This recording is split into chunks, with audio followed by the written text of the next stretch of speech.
Hello again, my fellow Earthlings. My name is Rogan, and you are watching the Mysterious Stoner in a Bowler.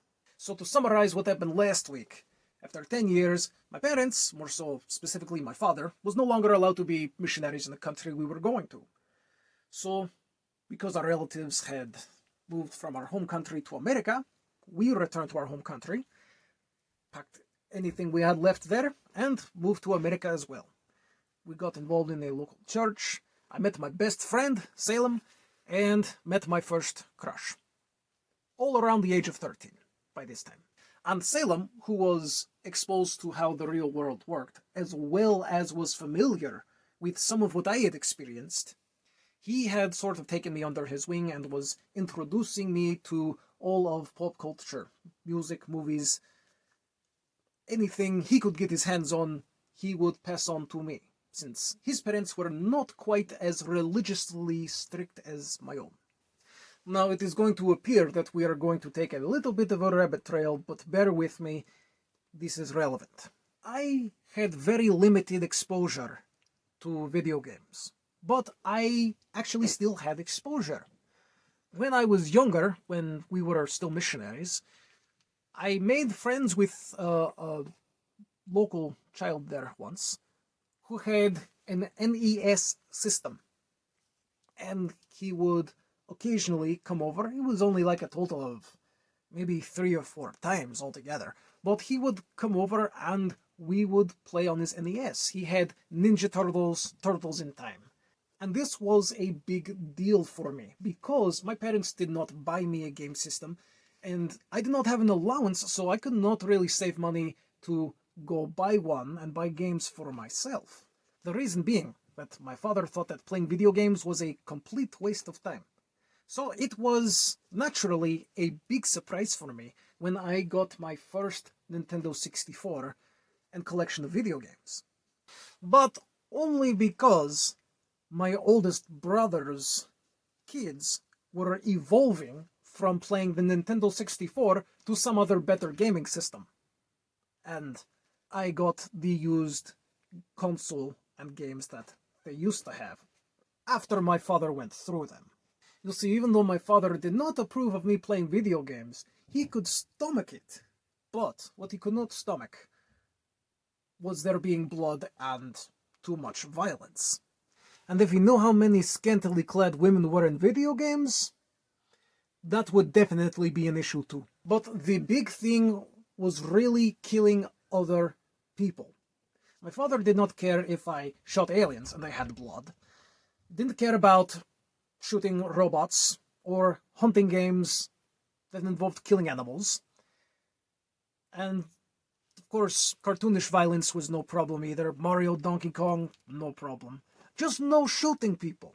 In fact, there was one game that made it past my father's inspection, temporarily, that was about being a police officer, an elite police officer, like a SWAT or something along those lines, and you shot terrorists. The whole tutorial of the game involved learning how to shoot terrorists, aiming, shooting, crouching, all that, killing. I just started getting good at the tutorial when the game was confiscated from me. But it was not too big of a deal to me. First, because I was taught to never protest what my parents decided on and taught me. And secondly, because I had video games. This was new. Very big deal for me. Okay? And I really did not have a whole lot to complain about. If not getting to have blood and realistic violence in my video games was the price I had to pay just to have video games, I was willing to go along with it. Now, even though Salem was more exposed to pop culture and what was going on in the real world far more than I was, his parents also did not give him a game station or video games. Probably because they had a similar mindset to my parents. But the church where Salem and I were going, the few other kids that were there, their parents did buy them video games, game consoles, and as well as whatever else their kids were interested in. They even let their kids read Harry Potter, which my parents would never allow. And I eventually became friends with these other kids as well. So I got to learn directly from them what was coming out with video games and music and movies, and I had a pretty good source. So, a few years later, I upgraded to a PlayStation 2 from the Nintendo 64, and Salem and I were huge fans of Star Wars, still are, and Star Wars, back before it was owned by Disney, came out with two very classic, now considered practically vintage video games. Star Wars Battlefront 1 and 2. Now, in case you cannot tell by the covers or the names of the games, they are quite violent, and there is a lot of shooting and a lot of killing. There is actual strategy, and I even bought the strategy guide for the original game long before I ever thought I would even get the game, just because it was Star Wars, and the guide told so many things about the Star Wars universe that I wanted to learn. But of course, ultimately the only way to beat the game is by killing your way through it, which of course involves killing other people. Of course, I wanted to play the game myself. So what I told my father was that I wanted to get the game. I presented it to him and everything. You had to strategize with my father, you'll see. And I told him, well, this video game doesn't have any blood in it, and it is completely optional, like you don't have to shoot other people. There are whole armies of clones and robots that you can shoot instead. You don't have to shoot other people in this game. And that worked. That worked. My father let me get the game. And when the second game came out, it involved actual heroes from the Star Wars movies, because you couldn't play as them in the first game, but you could in the second game. And what I told my father was practically the same thing. I told him there's no blood. It's the same options as the first game. Except in this one you can play as the heroes and villains, and even if you die by the heroes and villains, they don't even die. Technically, they kneel down and disappear. That is what I told my father. And he let me get this second game. What my father did not know, though, was that I am a huge fan of the Galactic Empire. So I spent very little time shooting clones or robots. Later on, I was able to convince my father to let me purchase one of the first Call of Duty video games, as well as Assassin's Creed when it started coming out, by telling him that they're based on history.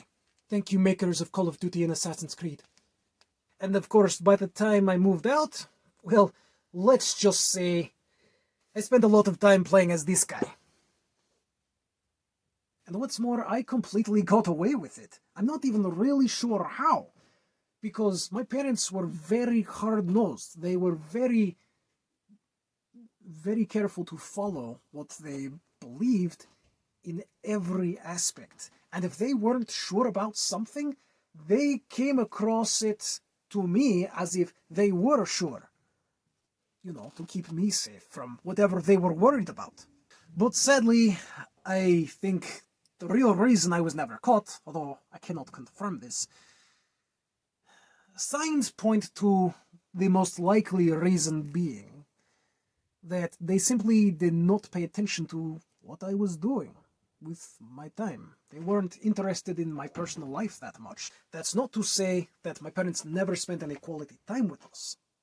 But you see, my father spent almost every waking moment thinking about the Bible. If he wasn't studying it, or teaching it, preaching it, whatever, or talking to someone else about it, or talking to someone about something spiritual or church-related, that's practically all he ever did. That was his life. And my mother, well, once she was done fixing the meals and homeschooling us children, that was pretty much all she had to do. As well as, you know, whatever else children needed from her, band-aids, fights broken up between each other, whatever. But when it came to actually spending quality time with us, my parents hardly ever did it. My dad would try to spend time with every sibling, and he managed to get around to it, we would go somewhere, have ice cream, McDonald's, whatever, and all he really wanted to talk about, though, was what I had learned from reading my Bible in the previous week. And if I had not been reading my Bible, I would have to come up with an answer. My father was the only one that would do this. My mother didn't do this with any of us. And he wouldn't do it consistently either. The only thing consistent that we would do as a family would, besides church and regular daily devotions, reading the Bible, was that we would play board games or watch a movie occasionally. And that could be up to once a week, but wasn't necessarily that often. And if there was a movie, my father would typically try to get everyone thinking. He would say, even if it was not a Christian movie, he would say, now what kind of Bible lesson can we learn from this movie? What did this movie teach you? Good for some things, not great for everything and every single time. But that's what we lived with. And sadly, the quality time each of us siblings got was so minimal, was that after talking to my other siblings as an adult, I learned that all my siblings, myself included, none of us have a bond with either of our parents. And it's not that we don't love our parents. It's just that they made it a lot more difficult than it should have been. And it's not that they didn't love us. They were taught to treat family as second most important thing after God. But the way they treated family was like, yes, family is the second most important thing ever, but God is so important that the difference is out of sight as to how much more important God could possibly be than your family. In fact, they found it so important they didn't even bother to teach us to regularly brush our teeth or take showers. Although, to be fair, they probably were raised that way themselves. And even though I had no clue about how parents were supposed to raise their children, I still knew my parents loved me because they cared about my eternal, undying soul more than my temporary dying body. Yes, you should learn to look at the bigger picture of everything and all that, but you need balance in your life as well. Big picture, small picture. Both are very important, but that is not what my parents were taught. So that is not what I was taught growing up either. But aside from the constant concern for my spiritual well-being, my parents did do something very wise that I did not approve of at the time. I was upset about it. I didn't want to go through with it. But my father forced me to because he knew it would be good for me. So he sent me to college. So how does a young, extremely sheltered and introverted Christian who's been homeschooled their whole lives handle going to a college and being in a classroom setting on a permanent basis? What was I even taking? How did it turn out? Well, you'll have to come back next week to hear all about it. So if you found this video educational or entertaining in any sort of way, please leave a like. Consider sharing if you think someone else would find this sort of story interesting or even relatable. And consider subscribing as well. And feel free to leave feedback and questions in the comments down below. I would love to hear anyone's thoughts on my crazy life and what I've been through. And hopefully down the road I will be able to do some actual Q&A videos, but obviously we are a bit of a ways from there. In the meantime, my friends, stay safe, enjoy your weekend, and until next time, my friends, farewell.